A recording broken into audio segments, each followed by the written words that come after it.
जय Jagannath chit seat of my life रे आपण समस्त को अनेक अनेक स्वागत। आज मु आपण मान सहित चूड़ार आउ एक नुआ रेसिपी शेयर करी। वीडियो रू देखिकी जानी पारुथिबे एटा पकोड़ी टाइप रो देखा जाउची। आउ आर साउंड रू भी जानी पारुथिबे एटा केते क्रिस्पी हेची, एकदम कुरकुरा हेची। आउ आर टेस्ट मध्य बहुत भल लागिबो। आपण को रिक्वेस्ट करुची वीडियोटी को लास्ट जाए देखंतु, कहीं ना ये पकोड़ी क्रिस्पी करारा बनिबार सब टिप्स ए वीडियो रे मिलिबो। जेहेतु एटा चूड़ारे आमे बनैबा तेणु क्रिस्पी तो निहाती हबो। आ घरे केही भी जानि परिबेनी कि एटा चूड़ारे बनिची बोली। तेबे चलंतु आ डेरी न करी ए कुरकुरा चूड़ा पकोड़ा रेसिपी स्टार्ट करबा। तो सेथि पई फास्ट हमको चूड़ा दरकार हबो। एठी मु गोटे गिना चूड़ा नैची। एथिपाई आपण मोटा पतला जे कोनसी चूड़ा नहीं पारिबे। तापर एठी मु 4 चम्मच दही ऐड करिछि एवं 5 रु 6 चम्मच पानी देइछि। आपण जदि दही खाउ नथिबे से हिसाब रे पानी टिके अधिका देबे। दही पकेइले किंतु तार गोटे अलगा फ्लेवर आसीबो। आपण जानि भी पारिबेनी खाइला बेले कि एथिरे दही मिसिछि बोली। तेणु दहीटा निश्चिंत ऐड करंतु। एबे ए चूड़ा दही आउ पानी को आमे भल भाबरे मिक्स करदबा एवं 10 मिनिट रेस्ट दे दबा, जहा फल रे एटा टिके फुल्ली जिबा हमर चूड़ाटा।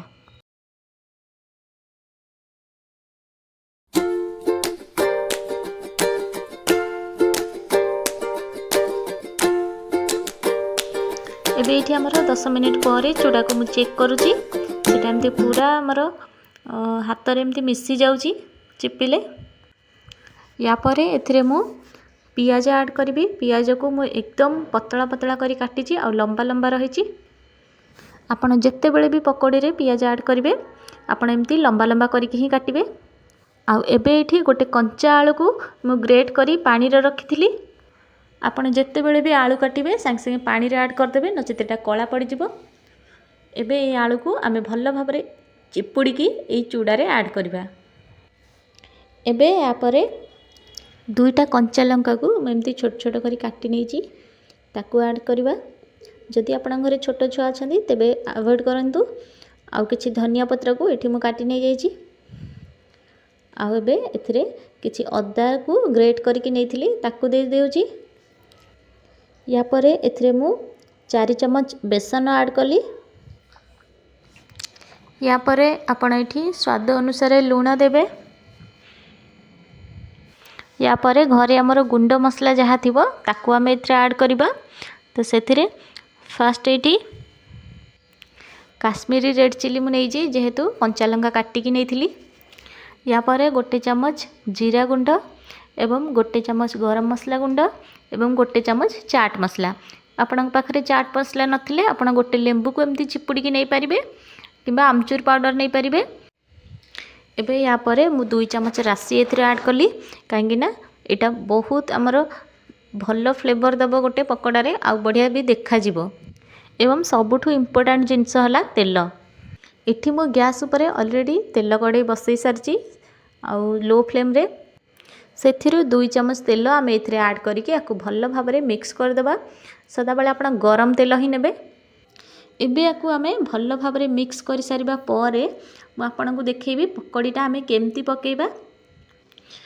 किछि जण कोन करंदी ना हाथ रे एमती किछि नै कि ताकु गोल करके चिकन कर दियंती। हमर सेमती नबार नै, आमे जेमिति हमर हाथ रे आछी सेमिति नै कि डायरेक्ट आमे तेल रे ही पकेइबा। किछि भी शेप हमर दबा दरकार नै। हमर जेमिति ही आसीबो आबडा खाबडा करके आमे सेमती ही याकु दबा। एमिति दरदरा किबा आबडा खाबडा करके पकोड़ी पकेइले आम पकोड़ीटा बहुत क्रिस्पी हेकी बाहरिबो। फ्लेम को एठी मीडियम टू हाई रे रखिकी आमे पकोड़ी सब फ्राई करबा। जेतिकी हमर तेल रे पकोड़ी धरुची आमे सेतिकी पकेइबा, एक्स्ट्रा जम्मा भी पकेइबानी, नचेत एटा भल रे फ्राई हे परिबनी। जेतिकी धरुची सेतिकी पकोड़ी आमे एठी तेल रे देई सारला परे 1 मिनिट अपेक्षा करबा। एवं तापरे आमे देखि पारुथिबे छणाटा को मु केमती चलाउची, माने पकोड़ी रे टच होनी, केवल हमर तेल को एठी चलेइबार अछि। जहाँ फल पकोड़ीटा आमर परस्पर सहित लागबनी कि कड़ई रे लागिबनी। आशा करी रेसिपीटा आपण मानक निश्चिंत भल लगिबो। जदि भल लागिबो तेबे गोटे लाइक करदेबे आउ जदि भल लागिबनी तेबे डिसलाइक मध्य करि परिबे।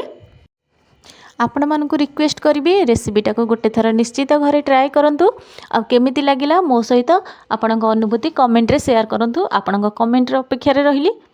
जदि मो चैनल रे नुआ अछंती एबे जाई सब्सक्राइब करि नाहंती तेबे जल्दी जाई सब्सक्राइब कर दियंतु एवं सब्सक्राइब बटन पाखरे थिबा बेल आइकन रे प्रेस करी ऑल नोटिफिकेशन ऑन कर दियंतु जहाँ फल मु जेबे भी एमती किछि मजेदार रेसिपी अपलोड करी आपणक फोन को तुरंत नोटिफिकेशन जीवो। इठी हमर पकड़ी गोटे साइड हो गलानी एवं एटा टिके ऊपर को मध्य भासी आसलानी। एबे आमे आर साइड चेंज कर देबा।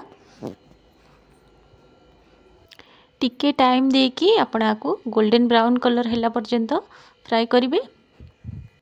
गोटे ब्याच पकड़ी फ्राई करिया पई एठी मते 4-5 मिनिट समय लागिथिला। आपणको ताठारु टिके कम बा टिके अधिक समय लगी पारे। एठी एबे 5 मिनिट हो जाइए देखि पारुथिबे आम पकड़ी रे केते सुंदर कलर आछि। एबे एठी हमर सबु फ्राई हो गलानी। आमे एबे आको काढ़ी देबा। नेक्स्ट बैच पकड़ी फ्राई करिबा। आपण माने एई पकड़ी को रेड चटनी किंबा टमाटो सॉस सहित एंजॉय करि परिबे। भिडियोटी को लास्ट जाए देखिथिबारु अनेक अनेक धन्यवाद। पुणी आसीबी गोटे नुआ रेसिपी नेकी। रहुची नमस्कार। जय जगन्नाथ।